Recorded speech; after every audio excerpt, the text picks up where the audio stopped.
Now, we've all seen them officiating at Anzac Day parades or at overseas battle sites like Gallipoli and Kokoda. They're neatly turned out in ceremonial uniforms with mirror-fitted shoes and precision marching. But exactly what or who is the Federation Guard? Craig Allen recently spent a day at the Australian Defence Force Academy to find out.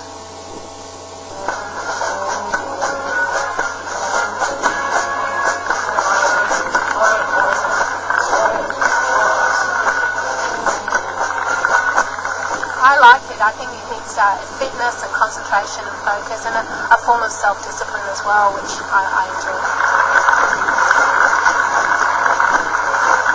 Well, it's not exactly what I signed up for, but it's, as I said, it's a really good break. I still get to travel around. You tend to gain a lot of pride from being in uniform out in the public eye. You really feel like you're on show and you've really got to do your best. This is Australia's Federation Guard, perhaps the most public face of our Defence Force. If you've ever been to an Anzac Day ceremony or a Veterans Day ceremony and you see that large guard, Navy, Army, Air Force standing out in the middle there for the ceremony, that'll be us. The Fed Guard adds pageantry to all the big national events like Anzac Day in Canberra, greeting VIPs, precision marching and standing guard at the Stone of Remembrance. It's 10 years since the Federation Guard was formed, initially to officiate at events for Australia's centenary of Federation year. That anniversary came and went, and the Guard lived on. But behind the spit and polish, there's a lot of blood, sweat and tears. A day at the Guard starts early, typical military style. Guard, I turn! Guard, guard, oh! First up, an hour's intense PT, the sort of physical training that's tiring just to watch. It's important for us to be fit and look good. That's part of our job role as well, and we take it very seriously. So we have a programmed PT every morning of the week, and that's it's interesting that the guys that run the PT, it's heaps of fun, and we do all sorts of different kinds of things, running around the lake. It's just so beautiful here in Canberra as well, so I certainly can't complain about that. And my fitness level has improved so much after the few months that I've been here, so I'm ecstatic with that. Members of the Fed Guard may not be on the front line, but they still need extraordinary stamina. There are 170 members drawn from the three services, Army, Air Force and Navy. They're mostly young and mostly male, with just 24 women in the ranks. But every one is hand-picked on personality and precision. It's not just enjoying the drill, I think it's enjoying the experiences of travelling and doing things. No two parades are the same, and every week something is different. This Anzac Day, the Federation Guard was back at Gallipoli, representing Australia's military on the world stage. But back in Canberra, fellow Guard member Karen Palmer had an equally high-profile job, standing guard at the Tomb of the Unknown Soldier. So you have to be very, very focused. I mean, there are a number of steps and movements that you have to do. You have to memorise those. So there's a lot of training and a lot of preparation for that. And you have to be ready for anything to happen on the day as well, so you have to keep that in mind.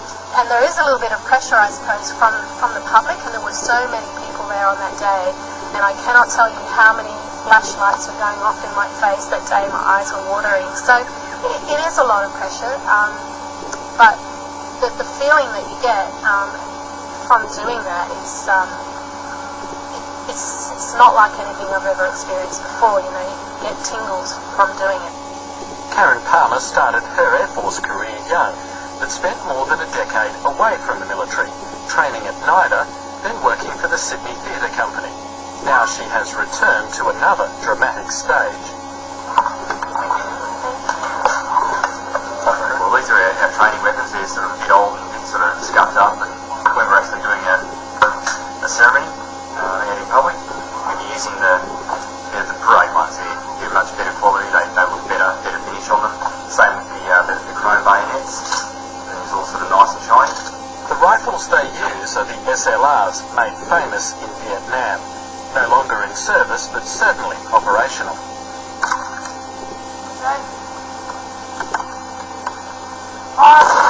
The Fed Guard trains for every contingency, including the one thing that preys on the mind of every member: fainting after standing so long motionless, or, as Guard members call it, spearing in.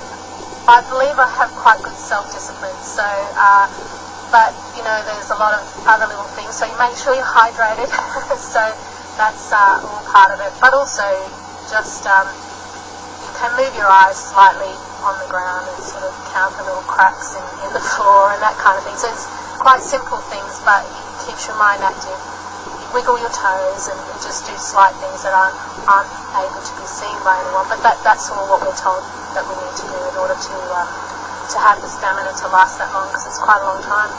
I think the longest time that I did that day was an hour and a half standing on the catapult, so that's quite a long time standing in one position, not moving. Drill practice in the Canberra cold is a world away from the heat and dust of the Middle East. Many of the Fed Guard's members have been there on overseas deployments, and they live for it. At the end of the day, I think, you know, speak to most soldiers, that's what they want to do. I don't know too many people that if they said you want to go to the Middle East tomorrow, they'd say no, I don't want to go. I certainly enjoyed my trip. I don't know too many people that haven't enjoyed their trips. Hello. Hi. I know.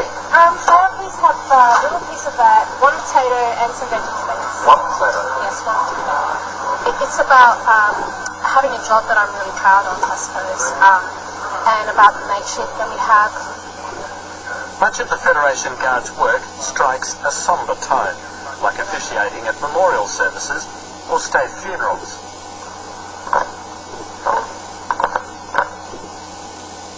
In Fromell, the Fed Guard's been involved in giving World War I diggers a dignified send-off, officiating at 249 Australian funerals so far this year. The 250th and final one takes place in July. But before then, there's a string of VIP events, including welcoming President Obama, if and when he makes it to Canberra. The Federation Guard's in hot demand, both at home and abroad. Same with Papua New Guinea. At the moment, the dates of that one are still 8, 9 June. We've heard that it may change, but we're not aware of it, so...